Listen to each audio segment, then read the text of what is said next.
All right. Now, this is about Breasia Terrell. I have playlists for Bri Asia. Anybody not familiar with this case, please get familiar. Oh, they got me with the 6 article shit. Oh, dear. Okay, well, at least we get this one free.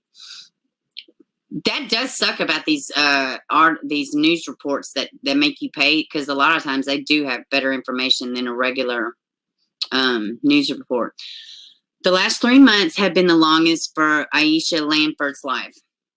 Lankford, 28, of Davenport, last saw her daughter, and this is in Ohio. No, Iowa. Iowa. Why am I always get these two confused? Des Moines. Okay, yeah, it's in Des Moines. All right. 10-year-old was Breasia Terrell on July 9th. The 10-year-old who was reported missing the next day hasn't been seen since. That's 3 months of praying for the girl's safe return. 3 months of empty searches. 3 months of questions. Where's Bri Asia? Why Bri Asia? With no answers. 3 months of darkness. Oh my God. Guys, this case breaks your damn heart. Even more so because there's a person of interest that's been locked up for just about as long as she's been missing. And it said nothing. It's horrific not knowing where her daughter is. Lankford said, I want to know what it's like. Wait, what? I want her to know what it's been like without her. I miss her. I miss her smell. I miss her smile. I miss everything about her. Wow, man, that is so tough. I love that she's a truth teller. I could use a truth teller right now. Wow. These days, with few answers from detectives regarding Terrell whereabouts and rampant rumors and allegations swirl against Lankford on social media, she turns to 5-subject notebook to help her push through her saddest days. The notebook is purple, Terrell's favorite color, and is covered with Terrell's name and photo in it. Lankford journals her thoughts, feelings, and everything she's done in her search for her daughter. She traces every step, every detail leading up to Terrell's disappearance. Lankford also writes letters to Terrell, so when she returns home, she can be reminded of the strong, smart, beautiful child she is. Damn, man. What do we know about the investigation? Terrell spent the night of July 9th, a Thursday, with her half-brother and half-father. Wait, what? Half-brother and his father. I was like, half-father. I made that shit up. Henry Earl Dinkins at Dinkins Davenport apartment in the 2700 block of East 53rd Street. Lankford said Dinkins' girlfriend spent the night there too. Lankford says Terrell texted her using Dinkins' phone shortly after 9 p.m. to say goodnight.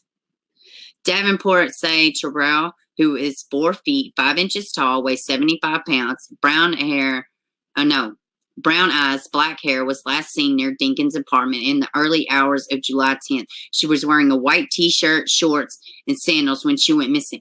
Now, it's something this has never made sense to me. This is late. Why the hell was this kid outside by herself? She was seen outside the home? Bullshit. I don't believe that. Davenport police believe Dinkins, 47, has information valuable for Terrell's return and have identified him as a person of interest in the case. However, Dinkins hasn't been named a suspect or charged in her disappearance. He was taken into custody July 10th for violating a blank offender registration requirement and parole shortly after the police searched his apartment for Terrell. Dinkins remains in jail. An Amber Alert was issued July 15th, and Terrell's case is still very active.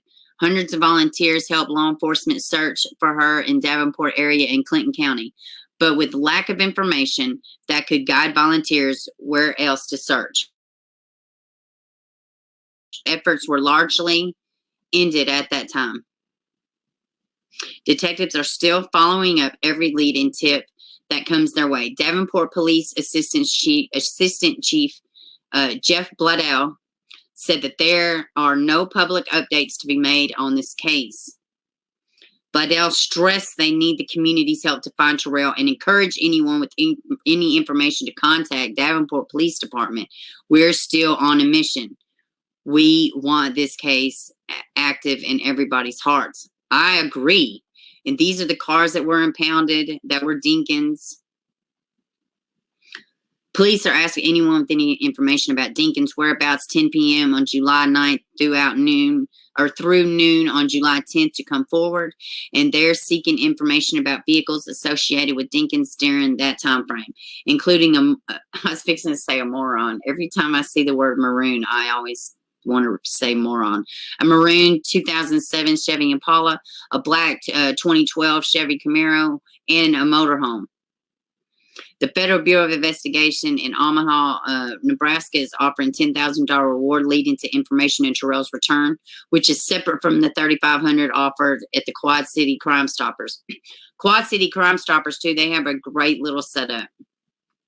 The National Center for Missing and Exploited Children have assisted Davenport Police as well as John Biscoff, Vice President of the organization, emphasizes that at this time, that as time goes on, it is more important than ever to highlight Terrell's case in the media. Share her photo. Make sure the Davenport community and beyond knows she's still missing. And I agree. That's why I will always talk about this baby's case. Don't give up hope on Bree.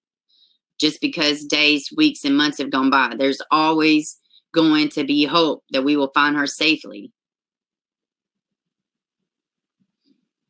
Damn, man. What do we know about Henry Earl Dinkins? Dinkins pled guilty to third-degree SA abuse of a minor, 1990, according to Iowa Department of Corrections. He currently faces 3 counts of S-offender registration violations after he allegedly failed to report his, hold on a second, y'all. After he allegedly failed to report his residency where Terrell went missing. The 2 vehicles to authorities, which is required for RS offenders in Iowa. Dinkins has pled not guilty to all 3 registration violations. Oh, I know he has.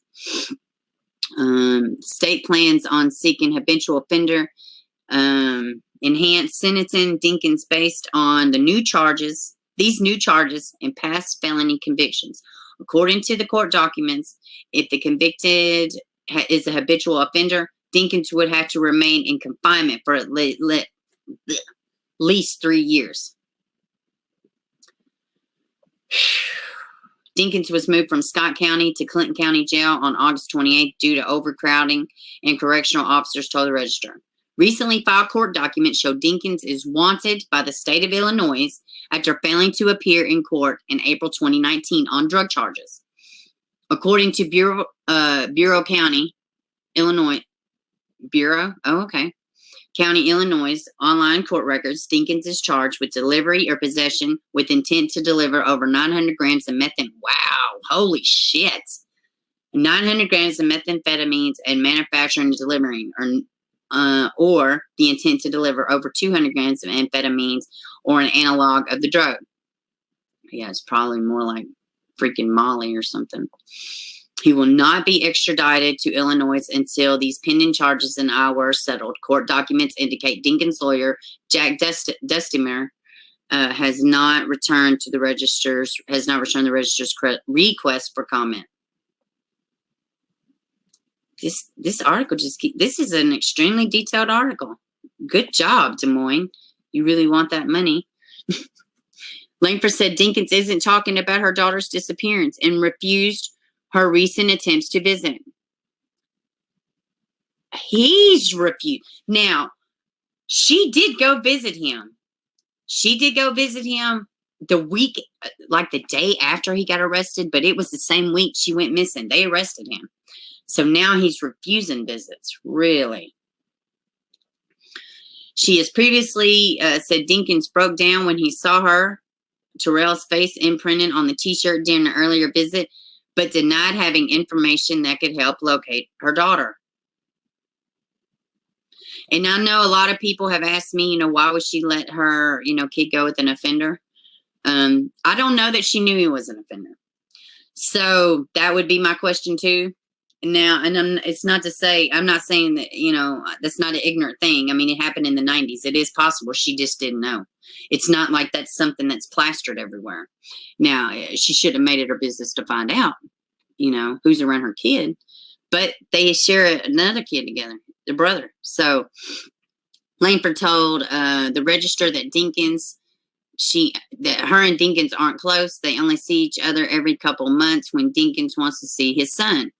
Lankford said, although she was aware Dinkins, okay, I take back everything I just said.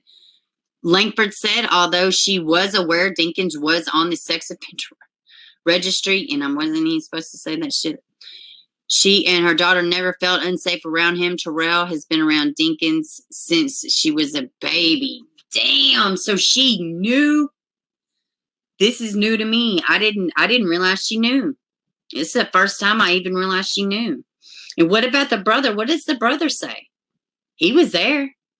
I've never heard anything the brother has said in the past 3 months either. Terrell had never stayed overnight at Dinkins' house. And she should have never stayed the night this time. Before she went missing, Lankford told Register she was allowed it in July because Terrell was having fun with her half-brother and wanted to stay. Now she feels the children are unsafe around anyone. Yeah, well, they are. Guys, I'm telling everybody, your kids ain't safe around anybody the way shit is anymore. I'm just being honest. I know that may sound ridiculous, but bring Bri home. Bring my baby home. And that's something else she did. She decorated cars. Bring Bri home. It's on all these cars. Yeah, that's it. I did just want to say I have a playlist about Breasia Terrell. There is a lot of moving parts. I wasn't aware until I read this article that the mother was aware of him being on the offender registry.